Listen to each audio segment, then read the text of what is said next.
How can you date someone who doesn't appreciate you, who says and does things to break you down and not build you up, who's never there, who's emotionally unavailable, and who shouted at you? You're one of my best friends, so I think I can have difficult conversations with you and tell you that your line of questioning right there, that was victim blaming. Because you should ask the perpetrator why they were cruel, not the person who experienced that cruelty. And two, it's because it's manipulation.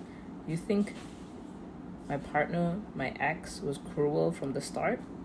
They were kind and sweet and said the right things and did the right things and were intelligent and funny and made me feel happy for a bit there. Like, that's how all relationships start, right?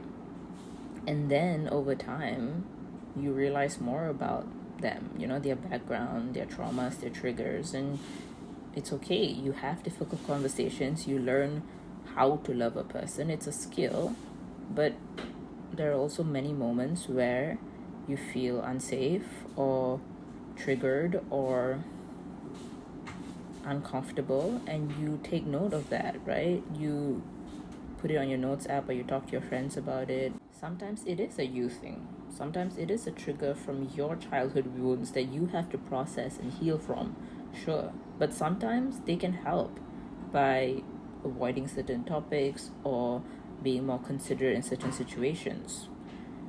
And sometimes it is a them thing, right? It is their triggers and traumas that they have to process, especially if it's hurting you.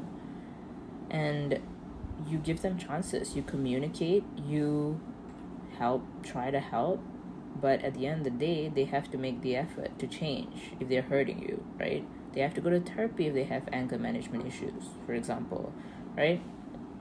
But you give time for change to occur. And again, you document all the red flags, all the times you feel bad. And at one point, sometimes it takes months, right? 5 months, 1 year. And then you evaluate and you make a decision. Do I deserve better? And if you say yes to that, you break up with them. This is just the general way of how it works. And when it comes to surviving abuse, there are many other factors in play. Do you have a good support system who isn't sexist, who isn't going to victim blame you? Do you have independence, financial independence? Do you have a place to stay, a car to travel, a job that pays, right? Do you have a good upbringing and examples of healthy relationships growing up and a good self-esteem, right? Do you have that template for you to make better decisions, the tools?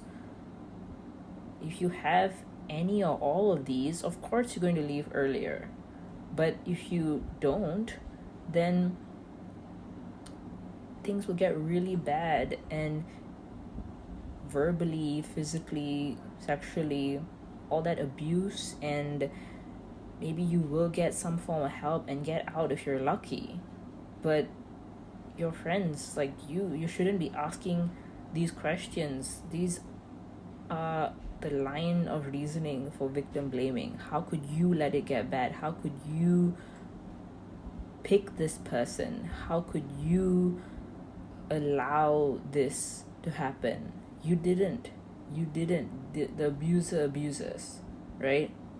And they should be held accountable. Sorry, I didn't mean it that way. I love you and I'm here for you and I'll always believe you and protect you.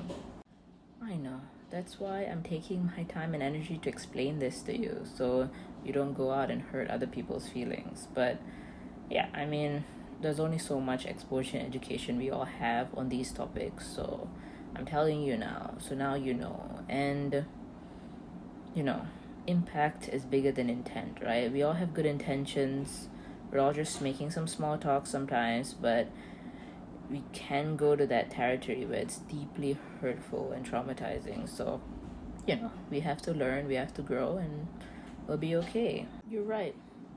It must have been so hard, so difficult. And it must be so hurtful to hear me and other people ask you these questions. Thank you so much for communicating this to me.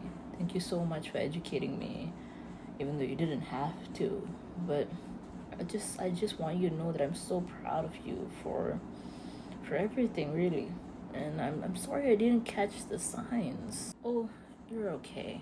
It's very subtle sometimes, and it's very progressive. And if anything, you were such a good friend, and you still are. Like, you have shown me that love and respect and kindness, like all the things you do, you go above and beyond for me, and you call that the bare minimum. And that has shifted my perspective on things, right? Like, if my friends can treat me this well, my partner should be able to treat me this well and more, you know?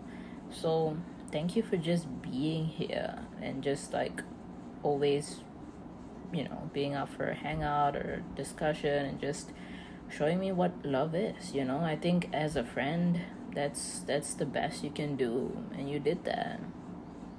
I love you. I love you too.